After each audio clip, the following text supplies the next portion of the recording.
Oke guys, balik lagi sama gua si Krempeng di sini. Jadi di video kali ini gua udah bersama dengan iOS terbaru yang baru aja Apple rilis ya, 17.5 ini versi yang developer beta ketiga. Jadi gua udah update selama kurang lebih 24 jam dan gua akan kasih tahu ke kalian kira-kira apa aja sih yang baru dalamnya. So kita langsung masuk aja ke videonya.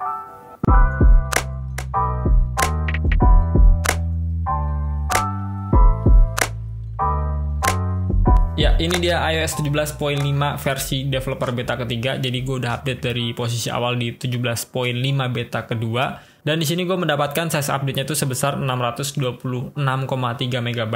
Size update ini emang nggak akan sama ya untuk setiap device-nya. Dan posisi awal kalian tuh di iOS berapa itu akan berpengaruh juga pada saat kalian update ke 17.5 beta ketiga ini. Kemudian kita akan cek juga untuk build number-nya. Kita pergi ke bagian setting, lalu scroll ke general, about. Di sini iOS version 17.5 21F5063F. Jadi untuk kalian yang mau update ke 17.5 beta ketiga, pastikan juga untuk iOS versionnya sama seperti yang ada di sini. Selain build number, ternyata di 17.5 beta ketiga ini ada update juga untuk modem firmware-nya. Jadi di sini ada di angka 1.60.02. Jadi update-nya seperti ini untuk modem firmware-nya. Kita akan cek juga untuk iPhone storage di sini. Untuk sistem datanya gue mendapatkan di angka 7,59 GB. Ini nggak akan berpengaruh juga, sebenarnya nggak akan stuck juga di angka ini, bisa jadi nambah ataupun turun, jadi kalian nggak usah khawatir untuk sistem data di iPhone storage ini. Kemudian kita akan berbicara mengenai apa aja sih yang baru di 17.5 beta ketiga ini. Yang pertama tuh ada update pada eSIM ya, kalau kita cek untuk release note-nya. Jadi di sini tuh Apple kasih tautan universal ya mengenai eSIM yang udah gue coba juga untuk buka tapi nggak bisa. Entah karena regionnya yang berbeda atau ada faktor lain, gue nggak tahu. Untuk updatean ini juga gue belum tahu pasti arahnya tuh kemana. Tapi pikiran liar gue tuh siapa tahu aja Apple kepikiran untuk bikin eSIM jadi universal ya. Jadi bisa digunakan untuk seluruh negara dengan cara kasih tautan ini. Dan untuk update mengenai eSIM ini cuma bisa digunakan di iOS 17.4 ke atas aja.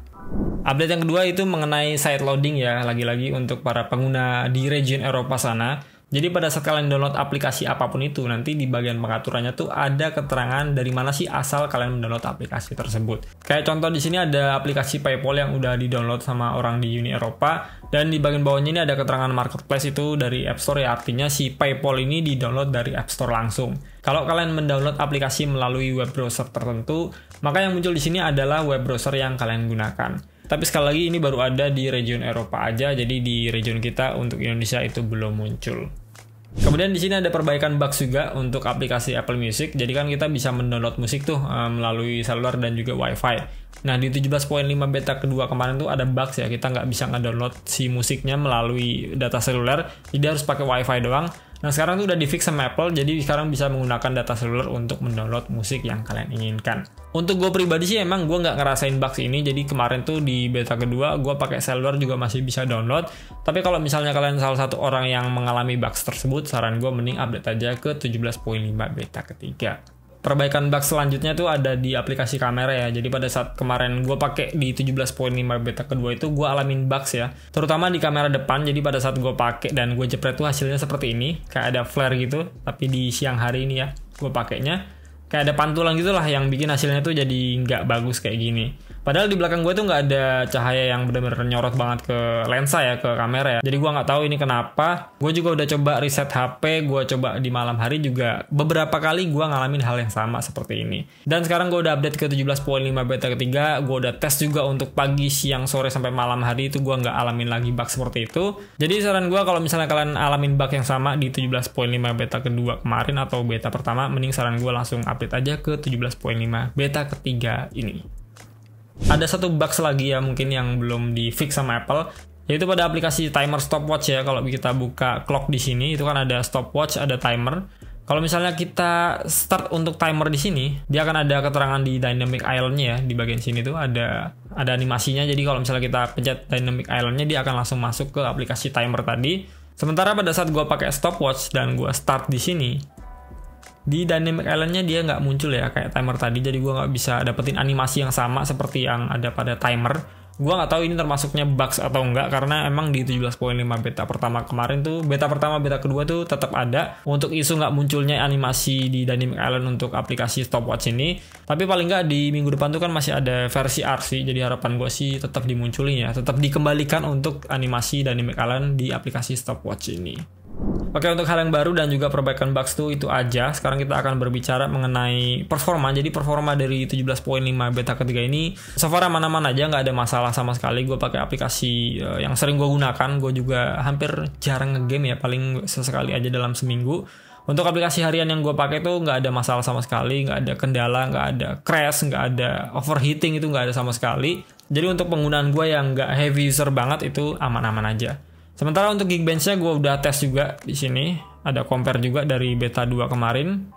Jadi untuk Geekbench 6 gue udah tes untuk CPU benchmark-nya, gue mendapatkan di angka 2922. Ini untuk single core-nya, untuk multi core-nya gue dapetin di angka 7300. Sementara di beta 2 kemarin tuh di 2967, jadi ada penurunan sedikit.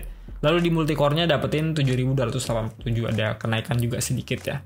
Lalu untuk GPU benchmark-nya udah gue tes juga. Gue dapetin di angka 27.368. Ini untuk yang 17.5 beta ketiga. Sementara untuk beta keduanya di 27.385. Ada penurunan sedikit ya. Jadi untuk CPU dan GPU-nya tuh ada penurunan dan juga kenaikan sedikit ya. Memang nggak signifikan. Dan juga ini nggak bisa dijadiin patokan secara keseluruhan performa yang kalian gunakan di HP kalian. Jadi untuk penggunaan realnya itu sebenarnya sesuai dengan penggunaan kalian sehari-hari seperti apa, experience-nya itu seperti apa, itulah performa sesungguhnya dari iPhone kalian. Kemudian kita akan cek juga untuk baterai. Jadi di sini gue mengalami penurunan yang cukup drastis ya untuk baterai health maksimum capacity-nya. Cycle core-nya memang udah banyak. Tapi seperti yang gue bilang, baterai health itu seperti bensin ya. Jadi pada saat kalian isi full tank 100%, itu turun ke 99 itu lama banget ya. Sementara untuk dari 99 ke bawah, 98, 97 sampai ke 80 itu cepet banget untuk baterai health. Jadi nggak usah khawatir baterai health kalian tuh ada berapa, terus maksimum capacity-nya, cycle core-nya tuh udah dipakai berapa kali, itu nggak usah khawatir. Karena memang sejatinya baterai health itu akan turun, jadi nggak usah terlalu dipikirin banget. Pakailah iPhone kalian itu seperti biasa, karena memang konsumsi baterai itu sesuai dengan penggunaan yang kalian gunakan sehari-hari. Dan untuk penggunaan gue selama 10 hari ke belakang itu memang gue ada ngegame juga ya, bahkan paling tinggi juga ngegamenya. Itu gue mendapatkan untuk screen on time-nya rata-rata di 9, 10, 11 ya, mungkin di angka 10 jaman lah ya untuk screen on time rata-rata di 10 hari ke belakang ini. Dan lo bisa lihat sendiri untuk penggunaan aplikasi yang gue pakai selama 10 hari ke belakang. Memang untuk gamenya juga nggak di setiap hari ya, dan nggak selalu menjadi top tier untuk battery usage dari iPhone gue. Dan selain updatean 17.5 beta ketiga ini, ada informasi menarik juga dari Apple, yaitu adanya Apple Event yang akan diselenggarakan di tanggal 7 Mei ya. Itu untuk Apple Spring Event, yang kemungkinan besar akan merilis produk-produk Apple seperti iPad, MacBook, ataupun Apple Pencil di dalamnya. Jadi kita tinggal tunggu aja produk-produk apa yang akan Apple rilis nantinya. Nah, untuk updatean iOS selanjutnya tuh ada di tanggal 30 dini hari atau mungkin di Rabu dini hari tanggal 1 Mei-nya. Itu untuk yang versi RCC harusnya. Lalu untuk minggu depannya bertepatan dengan Apple Event tadi, tanggal 7 atau tanggal 8 dini hari itu akan dirilis iOS 17.5 yang versi resminya. Oke, gue rasa gitu dulu aja ulasan gue mengenai 17.5 beta ketiga ini. Kalau kalian gak keberatan bisa like, share, and subscribe channel gue. Kita ketemu lagi di video berikutnya, and goodbye.